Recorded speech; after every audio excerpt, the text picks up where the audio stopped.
오늘은 여러분께 이웃과의 관계에 대한 이야기를 들려드리려고 합니다. 한국 사회에서 이웃은 참 애매한 존재입니다. 우리에게 언제든지 도움을 줄 수 있는 가까운 존재이기도 하지만 때로는 큰 스트레스와 갈등을 일으키는 골칫거리로 변하기도 하죠. 혹시 여러분도 이웃 때문에 밤잠을 설치거나 생각지도 못한 갈등에 휘말린 경험이 있으신가요? 혹은 지나치게 가까워져서 원하지 않는 간섭을 받거나 너무 멀리 떨어져 있어 서로의 존재조차 모른 채 지낸 적이 있나요? 이웃과의 관계는 한 끗 차이입니다. 적당한 거리를 유지하면 평생 좋은 이웃사촌이 될 수도 있지만 그 선이 무너지는 순간 가까운 이웃이 악연으로 변할 수도 있습니다. 때로는 집값이 떨어질 만큼의 심각한 문제로 번지기도 하고 더 나아가 물리적인 다툼이나 심지어 법적 분쟁으로까지 이어지는 경우도 있습니다. 우리가 매일 마주치고 매 순간 함께 살아가는 이웃이기에 그 관계를 어떻게 유지하고 관리하느냐가 정말 중요합니다. 그래서 오늘은 이웃과 적당히 멀리하라. 너무 가까우면 침해를 당하고 너무 멀면 고립된다라는 주제로 이야기를 나눠보려고 합니다. 이웃 간의 경계를 잘 지키지 못해서 발생한 실제 사례들을 통해 이웃과의 관계에서 지켜야 할 선이 어디까지인지 그리고 그것이 왜 중요한지를 깊이 있게 다뤄보겠습니다. 한국 사회에서 더욱 중요한 이웃과의 관계, 어떻게 해야 이웃과의 갈등을 피하고 서로 존중할 수 있는지에 대한 다양한 시각을 나누려고 합니다. 오늘의 이야기는 단순한 교훈이 아닙니다.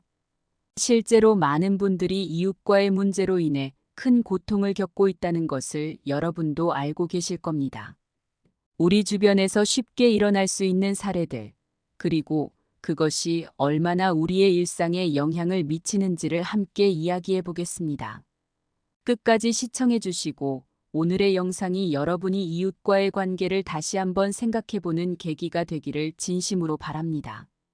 구독과 좋아요, 그리고 알림 설정을 부탁드리며 이웃과의 갈등을 겪고 있거나 좋은 관계를 유지하고 계신 분들이 있다면 댓글로 여러분의 경험도 나눠주세요. 그럼 지금부터 본격적으로 이야기를 시작하겠습니다. 먼저 우리나라에서 실제로 발생했던 충격적인 사건 하나를 소개해 드리겠습니다.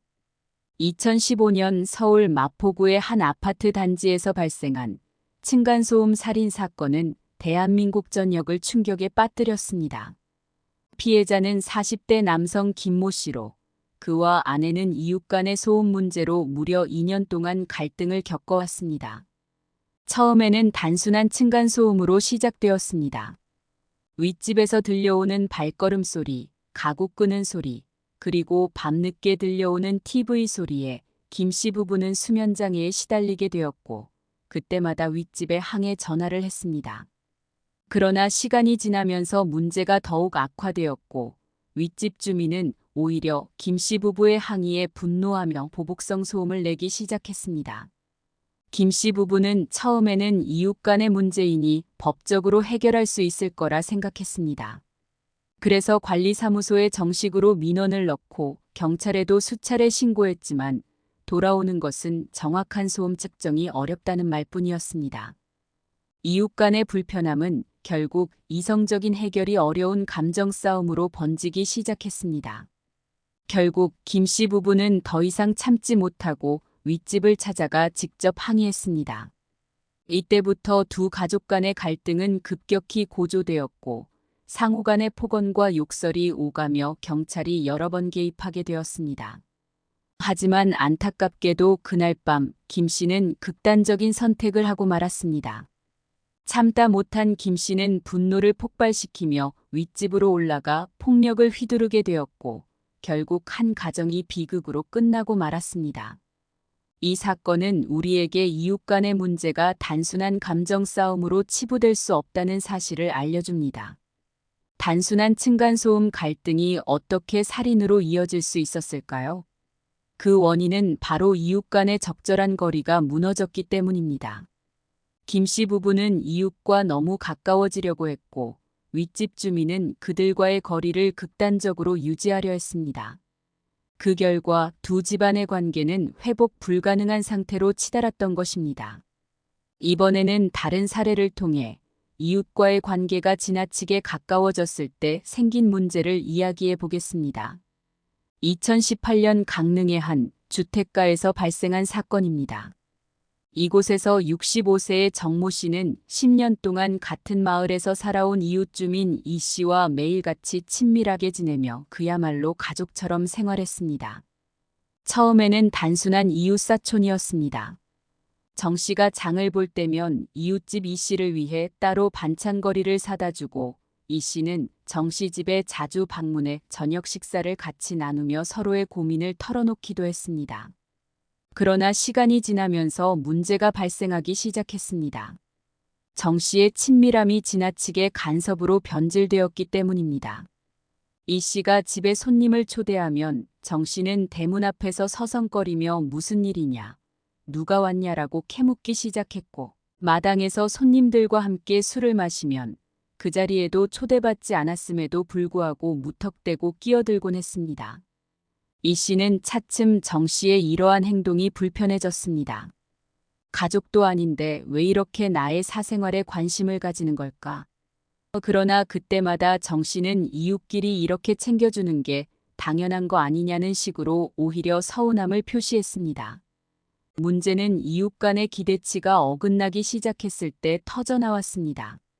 정 씨는 어느 날 이 씨에게 급하게 돈을 빌려달라고 요청했습니다. 이웃끼리 그 정도는 해줄 수 있지 않느냐며 도움을 요청했지만 이 씨는 그동안의 스트레스를 견디다 못해 단호히 거절했습니다. 그 순간 정 씨는 그동안 자신이 해왔던 모든 호의가 무시당한 것처럼 느껴졌습니다. 정 씨는 그날 밤 이 씨의 대문 앞에서 소리를 지르며 내가 나한테 이렇게 배신할 수 있느냐고 울부짖었습니다. 결국 경찰이 출동하여 그를 진정시켰고 두 사람의 관계는 완전히 틀어져 버렸습니다. 이 사건은 지나친 이웃 간의 친밀함이 오히려 개인의 사생활을 침해하고 더 큰 갈등을 불러일으킬 수 있음을 보여줍니다. 마지막으로 이웃 간의 관계가 지나치게 멀어졌을 때 발생한 안타까운 사건을 소개합니다. 2020년 부산의 한 아파트 단지에서 80세의 독거노인 이모 씨가 홀로 사망한 채 발견되었습니다. 이 씨는 아내와 사별한 후 자식들도 모두 외국에 나가 살고 있어 평소 이웃들과의 교류가 전혀 없는 고립된 상태였습니다. 그의 사망이 알려진 것은 사망 후 무려 2달이 지나서였습니다. 그가 숨진 지 한참이 지나고 나서야 복도에서 심한 냄새가 나기 시작했고 관리사무소의 요청으로 경찰이 출동하면서 그의 시신이 발견되었습니다. 이웃들은 하나같이 그가 누구였는지 전혀 알지 못한다고 말했습니다. 같은 건물에 살고 있었지만 그의 존재를 인식조차 못했던 것입니다. 이 사건은 너무 멀리 떨어진 이웃 간의 관계가 어떻게 한 개인을 완전히 고립시키고 아무도 알아주지 않는 죽음으로 몰아갈 수 있는지를 보여줍니다. 누군가의 일상에 최소한의 관심도 기울이지 않은 결과 이웃은 그저 남보다 더한 타인이 되어버린 것입니다. 이 사건 이후 부산시는 독거노인 보호 대책을 강화하기로 결정하고 같은 단지 내에 살고 있는 노인들의 안부를 정기적으로 확인하는 시스템을 도입하게 되었습니다. 오늘 이야기 어떻게 들으셨나요? 이웃은 평소에는 잘 느끼지 못하지만 한번 문제가 생기면 가장 가까운 골칫거리가 될 수 있는 존재입니다. 그래서 이웃과 적당히 멀리하라는 말이 참 의미심장하게 다가옵니다. 너무 가까워지면 서로의 사생활을 침해하고 감정 싸움으로 번지기 쉽고 너무 멀어지면 고립되어 위급할 때 아무도 도움을 줄 수 없는 상황이 됩니다. 그러니 이웃과의 관계에서 필요한 것은 무엇일까요? 바로 적당한 거리입니다. 이 적당한 거리는 단순히 물리적인 거리를 의미하는 것이 아닙니다. 서로의 생활을 존중하고 필요할 때는 도움을 주되 간섭하지 않는 성숙한 태도를 말하는 것입니다. 아리스토텔레스는 모든 인간관계는 거리와 균형이 필요하다고 말했습니다. 우리가 이웃과의 관계에서 지켜야 할 것은 바로 이 균형입니다. 가까운 이웃을 적으로 만드는 것만큼 어리석은 일은 없을 것입니다. 마지막으로 이 영상을 시청하시는 모든 분들이 이웃과의 관계에서 행복한 일상, 그리고 평화로운 생활을 이어가길 진심으로 바랍니다.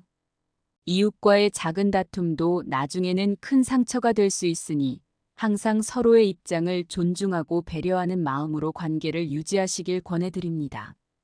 다음 시간에도 여러분의 마음에 울림을 줄 수 있는, 그리고 삶에 도움이 될 수 있는 주제로 찾아뵙겠습니다. 행복한 하루 보내세요. 그리고 좋은 이웃을 만나길 바랍니다. 끝까지 시청해 주셔서 감사합니다.